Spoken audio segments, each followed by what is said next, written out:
Welcome to Edge Learning. We're going to look today at the finance section of Edge and just a brief run through of how to set it up and what you do with it. In Edge, you have finance, and we'll start with the configuration of the finance settings.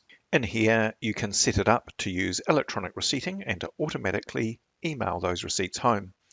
You can set up your account names. You can display a logo and a signature on the receipts, and you can set up those signature settings down below. There are batches that can go to 0 or just to display the batches.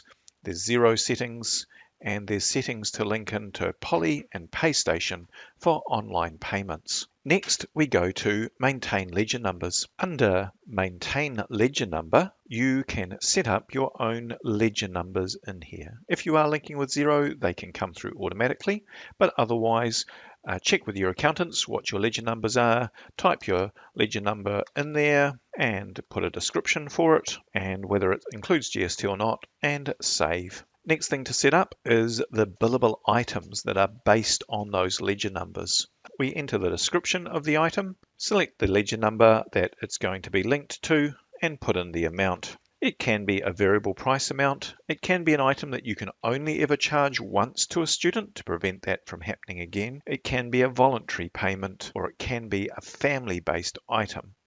I'll just save this basic one for now.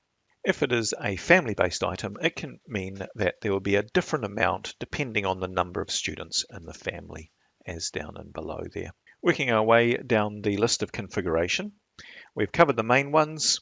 You can also set up a request for payment template or a statement template, and you can set up email templates as to what's going to be emailed out to the caregivers. Next, we move over to the processing column where we would normally assign those billable items to the students. Let's have a quick look at that. So we can bill to an individual student, to a year level, class, or a group. Now that that is confirmed, I'm going to jump from the processing over to the transaction screen and go to the transaction summary. Here, for a student, we can see all the items that have been added on. We can, if we need to, discount those items or reverse those items. And likewise, if they've made a payment, we can see those there, and we can reverse the payment if the payment was made to the incorrect student or an incorrect item.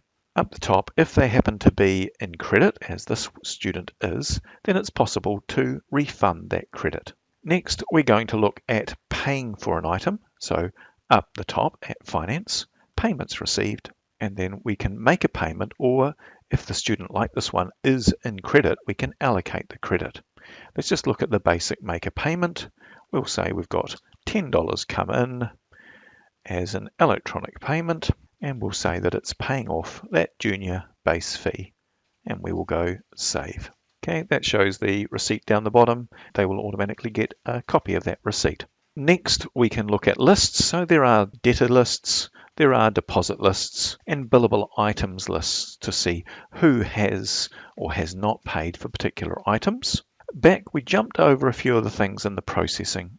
We do recommend printing out a request for payment, just a list of the items that have been billed and are still owing to a student. Or you can do a complete bank statement.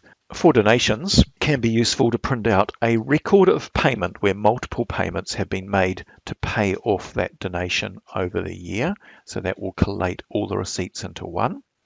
Batch processing will show you batches, allow you to close a batch and print out everything that was on it. Let's have a quick look at that one. So in here, my current batch has just got that $10 electronic payment on it, and I can print out the student transactions, print out this banking list, or print out the ledger summaries regarding this.